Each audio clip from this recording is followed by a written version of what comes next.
ദൈവനാമത്തിന് മഹത്വമുണ്ടാകട്ടെ. ഇന്നത്തെ ചിന്തയ്ക്കായിട്ട് എബ്രായ ലേഖനത്തിൽ നിന്ന് നമുക്ക് ചില വാക്യങ്ങൾ വായിക്കാം. എബ്രായ ലേഖനം 10-ാം അധ്യായം അതിൻ്റെ 32 മുതൽ 35 വരെയുള്ള വാക്യങ്ങൾ. Hebrews chapter 10 verse 32 to 35. എന്നാൽ നിങ്ങൾ പ്രകാശനം ലഭിച്ച ശേഷം നിന്ദകളാലും പീഡകളാലും കൂത്തുകാഴ്ചയായി ഭവിച്ചു. ആ വക അനുഭവിക്കുന്നവർക്ക് കൂട്ടാളികളായി തീർന്നു. ഇങ്ങനെ കഷ്ടങ്ങളാൽ വളരെ പോരാട്ടം കഴിച്ച പൂർവ്വകാലം ഓർത്തുകൊള്ളി. തടവുകാരോട് നിങ്ങൾ സഹതാപം കാണിച്ചതല്ലാതെ സ്വർഗത്തിൽ നിലനിൽക്കുന്ന ഉത്തമ സമ്പത്ത് നിങ്ങൾക്കുണ്ട് എന്നറിഞ്ഞ സമ്പത്തുകളുടെ അപഹാരവും സന്തോഷത്തോടെ സഹിച്ചുവല്ലോ. അതുകൊണ്ട് മഹാപ്രതിഫലമുള്ള നിങ്ങളുടെ ധൈര്യം തള്ളിക്കളയരുത്.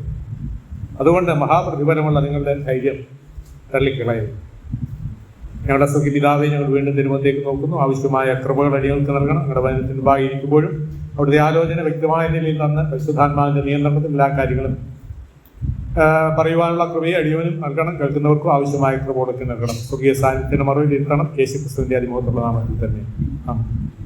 നാം ഇവിടെ വായിച്ചു കേട്ട വാക്യഭാഗം നാം പലപ്പോഴും വായിക്കുകയും ചിന്തിക്കുകയും ധ്യാനിക്കുകയും ചെയ്യാറുള്ളതാണ്.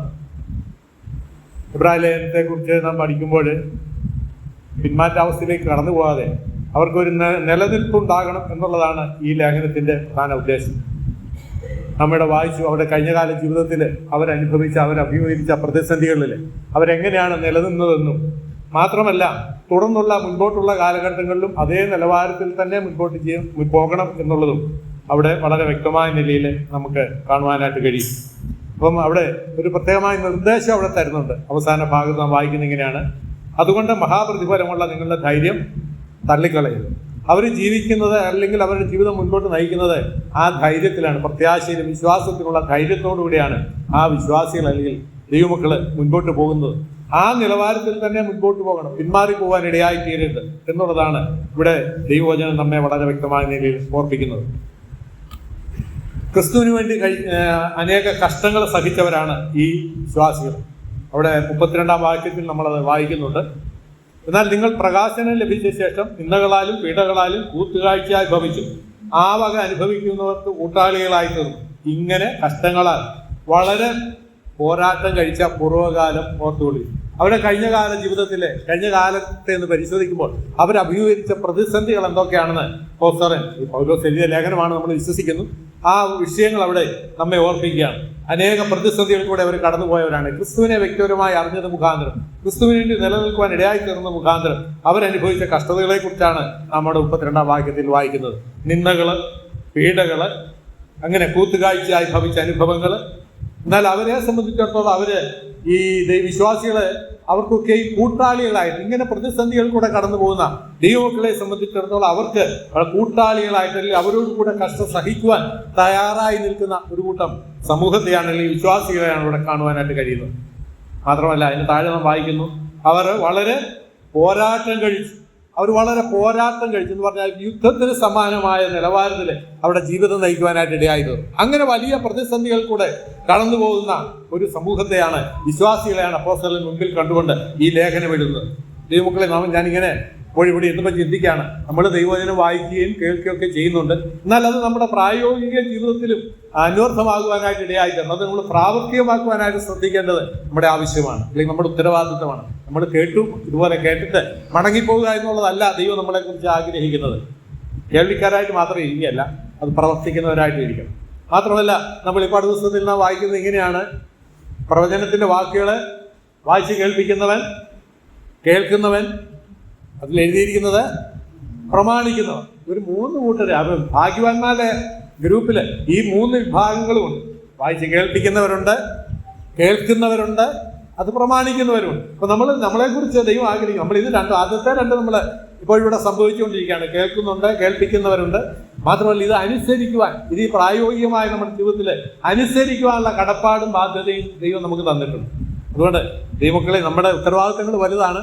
നമ്മുടെ ഭാഗ്യാവസ്ഥയിലാണ് നമ്മളായിരിക്കും. നമ്മൾ രക്ഷിക്കപ്പെട്ടത് അവസ്ഥയിൽ ദൈവമക്കൾ എന്നുള്ള പദവിയിലാണ് നമ്മളായിരിക്കുന്നത്. ലേഖനം ക്ഷമിച്ചും പാപം മറച്ചു കിട്ടിയ മനുഷ്യൻ ഭാഗ്യവാൻ. അത് മാത്രം ആ ഭാഗ്യാവസ്ഥയിൽ നിന്ന് ഒരു വഴിയുടെ മുൻപോട്ട് പോയി ദൈവവചനം കേൾക്കുക, കേൾപ്പിക്കുക, അതനുസരിക്കുക എന്നുള്ളത് നമ്മുടെ ഉത്തരവാദിത്വമാണ്. അതും ഭാഗ്യാവസ്ഥയാണ് എന്നുള്ളത് ദൈവവചനം നമ്മെ ഓർപ്പിക്കുന്നു. അതുകൊണ്ട് നാം കേൾക്കുന്ന വചനം നമ്മുടെ ജീവിതത്തിൽ പ്രായോഗികമാക്കി മുൻപോട്ട് കൊണ്ടുപോകാനായിട്ട് നമുക്ക് ഓരോരുത്തർക്കും ശ്രമിക്കാം. നമുക്ക് മുൻപോട്ട് ആ നിലയിൽ ചിന്തിക്കാം.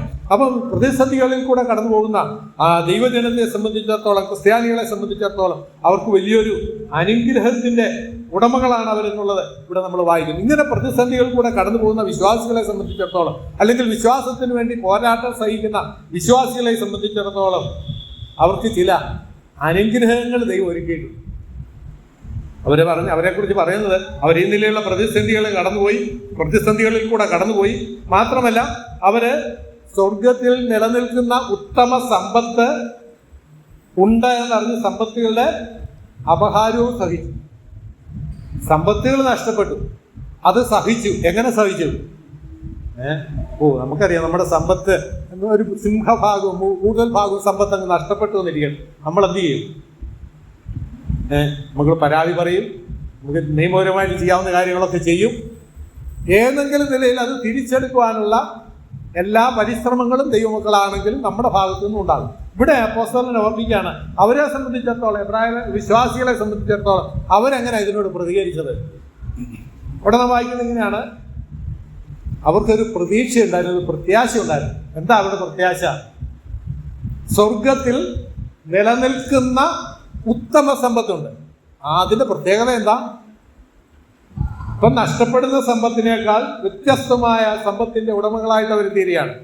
ഉത്തമ സമ്പത്ത് എന്ന് പറഞ്ഞാൽ ഇപ്പൊ ലോകത്തിൽ നമുക്കുള്ള സമ്പത്തിനേക്കാളിൽ ഉന്നതമായത്, അല്ലെങ്കിൽ ഉന്നത നിലവാരത്തിലുള്ള സമ്പത്ത് അതിന്റെ ഉടമയാണ്. മാത്രമല്ല അത് നിലനിൽക്കുന്ന സമ്പത്താണ്. ദൈവമക്കളെ, നമുക്ക് ലഭിക്കുന്ന പ്രതിഫലങ്ങളൊക്കെ നിലനിൽക്കുന്ന പ്രതിഫലങ്ങളാണ്. ഇവിടെ നാം കർത്താവിന് വേണ്ടി എന്തെങ്കിലും കഷ്ടതയോ പ്രതിസന്ധികളോ പ്രതികൂലങ്ങളോ ഒക്കെ അഭിമുഖീകരിച്ചാൽ ദൈവം നമുക്ക് സ്വർഗത്തിൽ തരുന്ന പ്രതിഫലങ്ങളുണ്ട്. അതെങ്ങനെയുള്ള പ്രതിഫലങ്ങളാണ്? ഒരാഴ്ചത്തേക്ക്, അല്ലെങ്കിൽ 2 ആഴ്ചത്തേക്ക്, അല്ലെങ്കിൽ 1 വർഷത്തേക്ക് ഉള്ള പ്രതിഫലങ്ങളല്ല. ഈ പ്രതിഫലങ്ങളൊക്കെ നിലനിൽക്കുന്ന പ്രതിഫലങ്ങളാണ്. നമുക്ക് നിത്യതയിൽ പൂർണ്ണമായി ഉപയോഗിക്കുവാൻ, അല്ലെങ്കിൽ പ്രയോജനപ്പെടുവാൻ, അല്ലെങ്കിൽ നിത്യത മുഴുവൻ നിലനിൽക്കുന്ന പ്രതിഫലങ്ങളാണ് ദൈവമക്കളെ നമുക്ക് ദൈവം തരുവാനായിട്ട് പോകുന്നത്. അതുകൊണ്ട് നിലനിൽക്കുന്ന ഉത്തമ സമ്പത്തിന്റെ അവകാശികളാണ്, അല്ലെങ്കിൽ അങ്ങനെയുള്ള അനുഭവം നമുക്കുണ്ട് എന്നുള്ള ചിന്തയോടുകൂടെ നമ്മുടെ ക്രിസ്തീയ ജീവിതം നയിക്കുവാനായിട്ട് ഇടയായിത്തീരണം. അതാണ് എബ്രായ വിശ്വാസികൾ നൽകുന്ന മാതൃക. അവർ തങ്ങളുടെ സമ്പത്തുകളുടെ അപഹാരങ്ങളൊക്കെ സഹിച്ചു, സന്തോഷത്തോടെ സഹിച്ചു, യാതൊരു വിറുവിറുപ്പോ യാതൊരു ബുദ്ധിമുട്ടോ അനുഭവിക്കാതെ, അല്ലെങ്കിൽ പ്രകടിപ്പിക്കാതെ അവർ ആ അനുഭവങ്ങൾ ആ നിലയിൽ തരണം ചെയ്തതായിട്ട് നാം വായിക്കുന്നു. സന്തോഷത്തോടെ അതൊക്കെയും സഹിച്ചു. ദൈവമക്കളായ നമുക്ക് മാതൃകയായി തീരേണ്ട അനേക അനുഭവങ്ങളാണിത്. നമ്മുടെ ജീവിതത്തിൽ വരുന്ന പ്രതികൂലങ്ങൾ, അല്ലെങ്കിൽ കർത്താവിന് വേണ്ടി നാം അഭിമുഖീകരിക്കുന്ന പ്രതിസന്ധികളൊക്കെയും ഒരിക്കലും അത് നഷ്ടമല്ല. നാം നിസ്സാരമായതിനു വേണ്ടി കഷ്ടത സഹിക്കുന്നതിനേക്കാൾ എത്രയോ ഉന്നതമാണ് നാം കർത്താവിന് വേണ്ടി കഷ്ടത സഹിക്കുന്നത്. പൗലോസും പത്രോസും ഒക്കെ ആ നിലയിൽ കഷ്ടത സഹിച്ചവരാണ്. പത്രോസ് പറയുന്നു, കർത്താവിന്റെ നാമത്തിന് വേണ്ടി കഷ്ടത അനുഭവിക്കുവാൻ എന്നെ യോഗ്യനായി തെരഞ്ഞെടുത്തതുകൊണ്ട് ഞാൻ സന്തോഷിക്കുന്നു. അപ്പം താൻ കർത്താവിന് വേണ്ടി കഷ്ടത അനുഭവിക്കാനായിട്ട് തന്നെ തെരഞ്ഞെടുത്തതിൽ താൻ സന്തോഷമുള്ളവനാണ്. ദൈവമക്കളായ നമ്മുടെ മനോഭാവങ്ങൾ എന്താണ്? കർത്താവിന് വേണ്ടി കഷ്ടത അനുഭവിക്കുമ്പോൾ നമ്മുടെ മനോഭാവം എങ്ങനെയുള്ളതാണ് എന്നുള്ളത് നാം ഒന്ന് പരിശോധിക്കുവാനായിട്ട് ഇടയായിത്തീരട്ടെ. നാം വിശ്വാസത്തിന് വേണ്ടി പോരാട്ടം കഴിക്കേണ്ടവരാണ്, പോരാടേണ്ടവരാണ്, യുദ്ധം ചെയ്യേണ്ടവരാണ്. വളരെ ആവശ്യബോധത്തോടുകൂടെ നമ്മുടെ ഉത്തരവാദിത്വങ്ങൾ നിർവഹിക്കേണ്ടവരാണ് നമ്മൾ ഓരോരുത്തരും. നാം തിരുനാമത്തിന് വേണ്ടി ഏതെങ്കിലും പ്രതിസന്ധികളെ അഭിമുഖീകരിക്കേണ്ടി വന്നാൽ അത് ദൈവനാമ മഹത്വത്തിന് കാരണമായി തീരത്തക്ക നിലയിൽ പൂർണ്ണമായും കർത്താവിന് നാമം മഹത്വപ്പെടുവാൻ ഇടയാകത്തക്ക നിലയിൽ ആ ഉത്തരവാദിത്തങ്ങൾക്ക് നിർവഹിക്കുവാനായിട്ട് ദൈവം വരുന്ന ദിവസം നമ്മെ ഓരോരുത്തരെയും സഹായിക്കട്ടെ. നമുക്ക് പഴയ നിയമത്തിലും പുതിയ നിയമത്തിലും അനേക ദൈവമക്കളെ കുറിച്ച് കാണുവാനായിട്ട് കഴിയും. തങ്ങളുടെ പ്രതിസന്ധികളിൽ വിശ്വസ്തയോടുകൂടെ നിലനിന്ന ദൈവമക്കളെ നമുക്ക് വരുന്ന പ്രതിസന്ധികളിൽ നാം നിലനിൽക്കണമെന്നുള്ളതാണ് ദൈവം നമ്മളെ കുറിച്ച് ആഗ്രഹിക്കുന്നത്. പ്രതിസന്ധികളിൽ ക്ഷീണിച്ചു പോകാതെ, തളർന്നു പോകാതെ, വിശ്വാസത്തിൽ സ്ഥിരതയുള്ളവരായിട്ട് മുൻപോട്ട് പോകണമെന്നുള്ളതാണ് ദൈവം നമ്മളെ കുറിച്ച് ആഗ്രഹിക്കുന്നത്. കാരണം അതിനുള്ള അടിസ്ഥാന കാരണങ്ങൾ എന്താണെന്ന് ഈ ചുരുങ്ങിയ ഭാഗങ്ങളിലും നമുക്ക് കാണുവാനായിട്ട് കഴിയും. അവിടെ പറയാണ്, നിങ്ങൾക്ക് നിലനിൽക്കുന്ന ഉത്തമ സമ്പത്തുണ്ട് എന്നറിഞ്ഞ് നിങ്ങളുടെ സമ്പത്തുകളുടെ അപഹാരമൊക്കെയും സന്തോഷത്തോടെ സഹിച്ചു. മഹാപ്രതിഫലമുള്ള നിങ്ങളുടെ ധൈര്യം തള്ളിക്കളയരുത്. ദൈവമക്കളെ, നമ്മെ നിലനിർത്തുന്നത് അല്ലെങ്കിൽ നമ്മുടെ ആത്മീയമായ ജീവിതത്തിൽ നമ്മെ മുൻപോട്ട് നയിക്കുവാനായിട്ട് ഇടയായിത്തരും നമ്മുടെ ധൈര്യമാണ്, ആത്മീയമായ ധൈര്യം. നമുക്ക് എത്രമാത്രം ധൈര്യമുണ്ട്?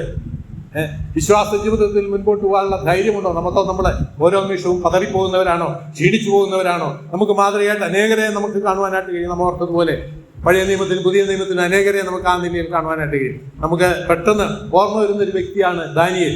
ദാനിയേലിന്റെ പുസ്തകത്തിലേക്ക് കടന്നു ചെല്ലുമ്പോൾ നമുക്ക് കാണുവാനായിട്ട് കഴിയും കർത്താവിന് വേണ്ടി അധികം ശക്തമായി നിലനിന്ന വ്യക്തികൾ. ദാനിയേലിനെ കുറിച്ച് നമുക്ക് കാണുവാനായിട്ട് കഴിയും.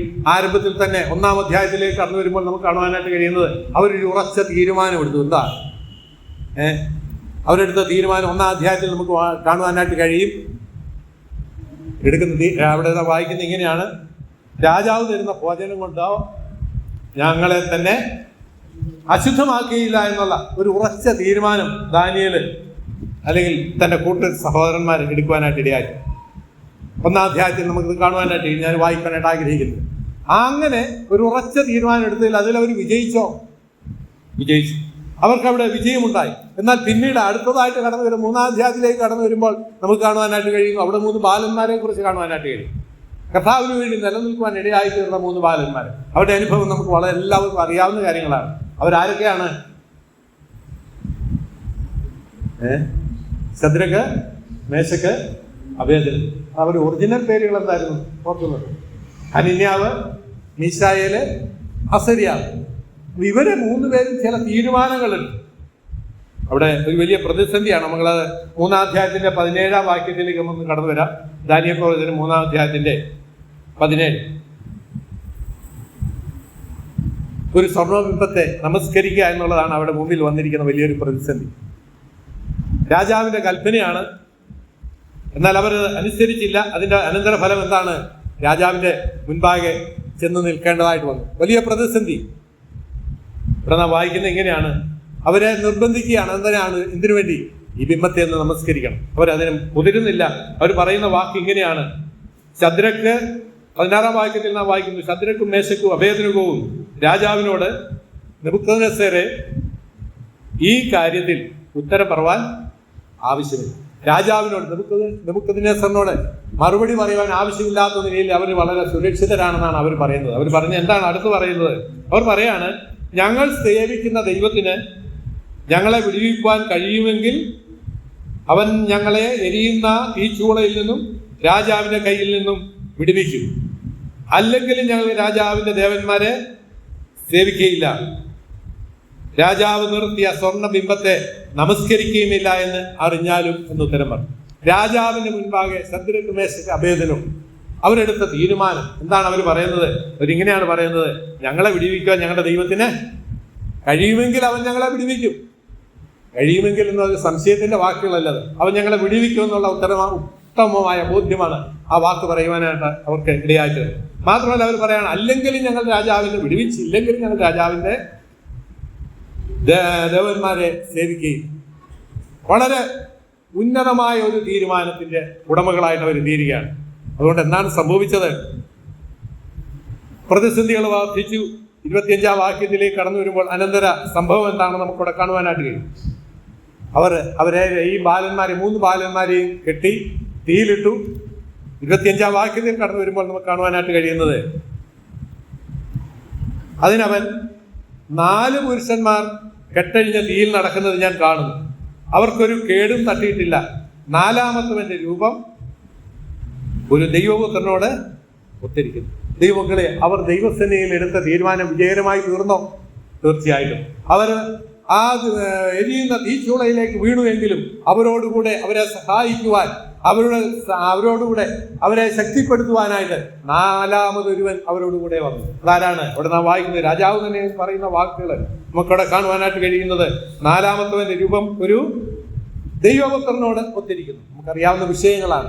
എങ്കിലും ഞാൻ ഇങ്ങനെ ഓർപ്പിക്കട്ടെ, ദൈവത്തിന്റെ ദൈവിക കരുതലിന്റെ അനുഗ്രഹിക്കപ്പെട്ട നിമിഷങ്ങളാണ് ഈ തീച്ചൂളയുടെ മധ്യത്തിലും ആ ബാലന്മാർക്ക് ലഭിച്ചത്. ദൈവസന്നിധിയിൽ എടുത്ത തീരുമാനം എത്ര ഉന്നതമായ തീരുമാനമാണ്. പ്രതിസന്ധികളെ അഭിമുഖീകരിക്കുവാനായിട്ട് അവര് മുൻപോട്ട് കടന്നു വന്നപ്പോൾ അവിടെ ഈ ദൈവത്തിന്റെ പ്രത്യേകമായ കരുതൽ. അവർക്ക് യാതൊരു ഭയവുമില്ല. തീയിൽ വീണാലും എനിക്ക് ഭയമില്ല എന്ന് പറയുവാൻ തക്കവണ്ണം അവർക്ക് ഇടയായിത്തീർന്നത് ദൈവത്തിലുള്ള അവരുടെ ആശ്രയമാണ്. അവരുടെ ആ ധൈര്യമാണ്, വിശ്വാസത്തിന്റെ സ്ഥിരതയാണ് അവരെ ആ നിലയിൽ മുൻപോട്ട് നയിക്കുവാനായിട്ട് ഇടയായിത്തീർന്നത്. ദൈവമക്കളെ, നമ്മുടെ കർത്താവ് എത്ര വലിയവനാണ്, നമ്മുടെ ദൈവം എത്ര ഉന്നതനാണ്. അവൻ നമ്മെ കൈവിടുന്നവനല്ല, അവൻ ഉപേക്ഷിക്കുന്നവനല്ല. നമ്മുടെ പ്രതിസന്ധികളിൽ നമ്മോട് കൂടെയുള്ള ദൈവമാണ്.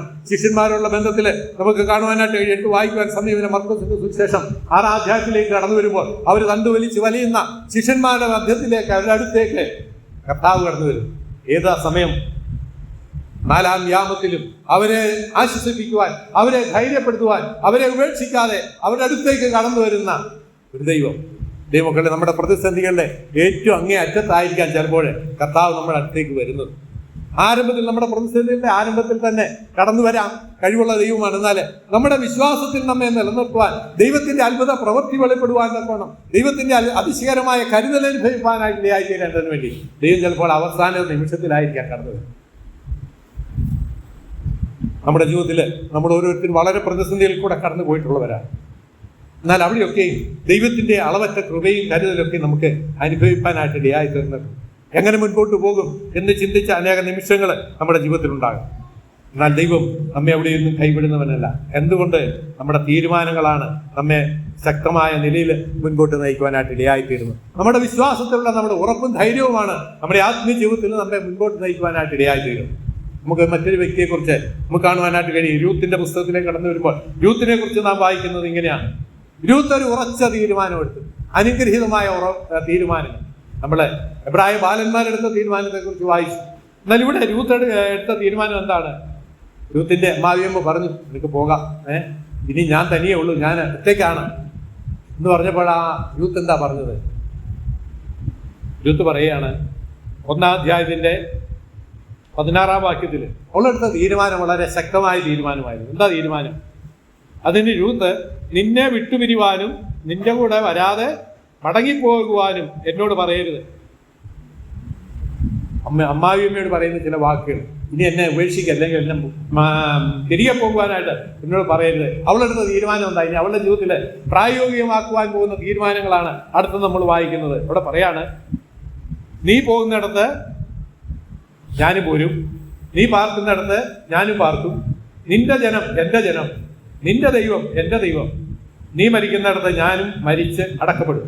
മരണത്താലല്ലാതെ ഞാൻ നിന്നെ വിട്ടുപിരിഞ്ഞാൽ യഹോവ തക്കവണ്ണവും അധികവും എന്നോട് ചെയ്യുമാറാകട്ടെ എന്ന് പറഞ്ഞു.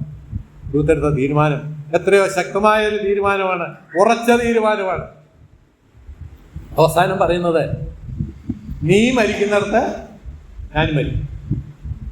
മരണത്താലല്ലാതെ ഇനി നമ്മൾ തമ്മിൽ വേറെ ഇരിവാനായിട്ട് സാധ്യമല്ല.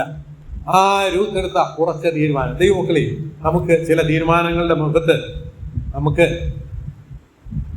ചില തീരുമാനങ്ങൾ എടുക്കേണ്ടതായിട്ട് വരും. ചില പ്രതിസന്ധികളുടെ മുഖത്ത് നമുക്ക് ആ തീരുമാനങ്ങളിൽ ഉറച്ച തീരുമാനമായിട്ട് കർത്താവിനോട് ചേർന്ന് മുൻപോട്ട് പോകാനായിട്ട് ഇടയായിട്ടാണ്. അവളെടുത്ത തീരുമാനത്തിന്റെ അനന്തരഫലം എന്തായിരുന്നു? രൂത്തിന്റെ തീരുമാനത്തിന്റെ അനന്തരഫലം എന്തായിരുന്നു? ആ തീരുമാനം ഏറ്റവും ഉറച്ച തീരുമാനമായിരുന്നു. ദൈവസന്നിധിയിൽ എടുത്ത തീരുമാനമാണ്. പറയുന്ന വാക്കുകളൊക്കെ നമുക്ക് വളരെ വ്യക്തമായ നിലയിൽ ചിന്തിക്കേണ്ട വാക്കുകളാണ്. നീ എന്നെ അവിടെ പറയുന്നുണ്ട്, നിന്റെ ജനം എൻ്റെ ജനം. 17-ാം വാക്യത്തില് നിന്റെ ദൈവം എൻ്റെ ദൈവം. ആ രൂത്തിന് നവോമി പിൻപറ്റിയ ദൈവത്തെക്കുറിച്ച് വളരെ വ്യക്തമായ ബോധ്യമുണ്ടായിരുന്നു. ആ ദൈവം ആരാണ് എന്നുള്ളത് അവൾക്ക് തന്റെ ജീവിതത്തിൽ കഴിഞ്ഞ ചില നാളുകളിൽ കൂടെ മനസ്സിലാക്കുവാനായിട്ട് ഇടയായിരുന്നു. അവൾ പറയാണ്, നിന്റെ ദൈവമാണ് എൻ്റെ ദൈവം. ആ ദൈവത്തെ വ്യക്തിപരമായി അറിയുവാൻ അവളുടെ ജീവിതത്തിൽ ലഭിച്ച ഭാഗ്യം, അത് മുഖാന്തരം എത്രയോ അനുഗ്രഹിക്കപ്പെട്ട അനുഭവങ്ങളാണ് ആ രൂത്തിൽ നിന്ന് പറയുവാൻ. ഇവിടെ നാം വായിക്കുന്നതിന്റെ അവസാന വാക്കുകളൊക്കെ വായിക്കുമ്പോൾ, ആ അധ്യായത്തിന്റെ അവസാനത്തിലേക്ക് കടന്നു വരുമ്പോൾ, ആ രൂത്തിന്റെ തലമുറ എത്രയോ അനുഗ്രഹിക്കപ്പെട്ട ഒരു തലമുറയായിരുന്നു. അവളെടുത്ത തീരുമാനം എത്ര യോജിച്ചതായിരുന്നു. അവൾ അവിടെ അമ്മാവിയമ്മയെ ഉപേക്ഷിച്ച് അവിടെ നിന്ന് പോയിരുന്നുവെങ്കിൽ അവൾക്ക് വരാമാകുന്ന നഷ്ടം എത്രയോ വലുതായിരുന്നു. നല്ല ദൈവമക്കളെ, അവൾക്ക് ലഭിച്ച അനുഗ്രഹിക്കപ്പെട്ട പദവിയെക്കുറിച്ച് നമുക്ക് ആ ഭാഗത്തിന്റെ അവസാനം കാണുവാനായിട്ട് കഴിയും. ക്രിസ്തു ജനിച്ചത് അവളുടെ വംശത്തിലാണ്, അല്ലെങ്കിൽ ആ നിലയിൽ അനുഗ്രഹിക്കപ്പെട്ട ഒരു പദവിയുടെ ഉടമയായിട്ട് അവളെ തീരുവാനായിട്ട് ഇടയായിട്ടുണ്ട്. ദൈവമക്കളെ, നമ്മുടെ വ്യക്തിപരമായ ജീവിതത്തിലെ ധൈര്യം നമുക്ക് നിലനിർത്തിക്കൊണ്ട് മുൻപോട്ട് പോകാനായിട്ട് ഇടയായിട്ടുണ്ട്. നമ്മുടെ തീരുമാനങ്ങളിൽ ഉറച്ചു നിൽക്കുവാനായിട്ട് വരുന്ന ദിവസത്തിൽ ദൈവം നമ്മെ സഹായിക്കട്ടെ. നാം ദൈവസന്നിധിയിൽ എടുക്കുന്ന തീരുമാനം അതിൽ നിന്ന് വ്യതിചലിക്കുവാൻ ഇടയാകാതെ മുൻപോട്ട് തന്നെ നോക്കി ജീവിപ്പാൻ തക്കവണ്ണം ദൈവം നമ്മെ ഓരോരുത്തരെ സഹായിക്കട്ടെ. പുറകോട്ട് നോക്കുവാനായിട്ട് ഇടയായിത്തീരരുത്, അല്ലെങ്കിൽ പിന്മാറി പോകുവാനായിട്ട് ഇടയാകാതെ ക്രിസ്തുവിലുള്ള ആശ്രയത്തോടുകൂടെ തന്നെ നമ്മുടെ ജീവിതം മുൻപോട്ട് നയിപ്പാനായിട്ട് ദൈവം നമ്മെ സഹായിക്കട്ടെ. എന്നാൽ ഞാൻ ഇങ്ങനെ ഓർപ്പിക്കട്ടെ, അങ്ങനെ എടുക്കുന്ന തീരുമാനത്തിൽ ഒരിക്കലും നാം ലജ്ജിക്കുവാനായിട്ട് ഇടയായിത്തീരില്ല. നാം ലജ്ജിക്കുവാൻ ഇടയാകാത്ത നിലയിൽ ദൈവം നമ്മെ കരുതുന്ന ദൈവമാണ്. ദൈവത്തിന്റെ സാന്നിധ്യം നമ്മോട് കൂടെയുണ്ട്. 2 ദിനവൃത്താന്തം 16:9 നാം ഇങ്ങനെയാണ് വായിക്കുന്നത്: യഹോവയുടെ കണ്ണ് തങ്കൽ ഏകാഗ്രചിത്തന്മാരായിരിക്കുന്നവർക്ക് വേണ്ടി താൻ ബലവാനെന്ന് കാണിക്കേണ്ടതിന് ഒരു കണ്ണ് ഭൂമിയിലെല്ലാടും ഊടാടിക്കൊണ്ടിരിക്കും. ദൈവമക്കളെ, തൻ്റെ മക്കളെ സംബന്ധിച്ചിടത്തോളം തങ്കൽ ഏകാഗ്രചിത്തന്മാരായിരിക്കുന്നവർക്ക് വേണ്ടി ഒരു കരുതുന്ന ഒരു ദൈവമാണ് നമ്മുടെ ദൈവം. തങ്കൽ ഏകാഗ്രചിത്തന്മാരായിരിക്കുന്നവർക്ക് വേണ്ടി എപ്പോഴും നമ്മളിങ്ങനെ നമുക്ക് ചിന്തിക്കുവാനായിട്ട്, ഏകാഗ്രചിത്തന്മാരെന്ന് പറഞ്ഞാൽ ആരാ? എല്ലായ്പ്പോഴും ദൈവത്തിൽ ആശ്രയിക്കുന്നവർ, എല്ലായ്പ്പോഴും ദൈവമുഖത്തേക്ക് നോക്കുന്നവര്, എല്ലായ്പ്പോഴും ദൈവസന്നിധിയിൽ തങ്ങളെ തന്നെ സമർപ്പിക്കുന്നവരായ തൻ്റെ ഭക്തന്മാരെ സംബന്ധിച്ചിടത്തോളം അവരെ ദൈവം ഒരു നാളും കൈവിടുന്നവനല്ല. അവന്റെ കണ്ണ് എല്ലായ്പ്പോഴും നമ്മുടെ മേലുണ്ട്. ഒരിക്കലും കൈവിടാത്ത ദൈവത്തിന്റെ അനുഗ്രഹിക്കപ്പെട്ട കരുതല് വരുന്ന ദിവസം അനുഭവിക്കാനായിട്ട് ഇടയായിക്കട്ടെ. സങ്കീർത്തനം 33:18 നാം വായിക്കുന്നു: യഹോവയുടെ ദൃഷ്ടി തന്റെ ഭക്തന്മാരുടെ മേലുണ്ട്. യഹോവയുടെ ദൃഷ്ടി തന്റെ ഭക്തന്മാരുടെ മേലുണ്ട്. തന്നെ ഭയപ്പെടുന്നവരുടെ മേൽ ദൈവത്തിന്റെ ദൃഷ്ടി എല്ലായ്പ്പോഴും ഉണ്ട്. ദൈവമക്കളെ, നമുക്ക് ദൈവത്തെ ഭയപ്പെടുവാനായിട്ട് ഇടയായിത്തീർന്നാൽ അവന്റെ ദൃഷ്ടി നമ്മുടെ മേൽ വെച്ച് നമുക്ക് ആലോചനക്കാരനായിട്ട് വഴികാട്ടിയായിട്ട് അവൻ നമ്മോട് കൂടെ ഇരിക്കും. ഒരു നാളും അവൻ കൈവിടുന്നവനല്ല. 2 കൊരിന്ത്യർ 4:16 നാം ഇങ്ങനെ വായിക്കുന്നു. 2 കൊരിന്ത്യർ 4:16 അപ്പോസ്തലൻ ഇങ്ങനെ പറയാണ്, വായിക്കാം: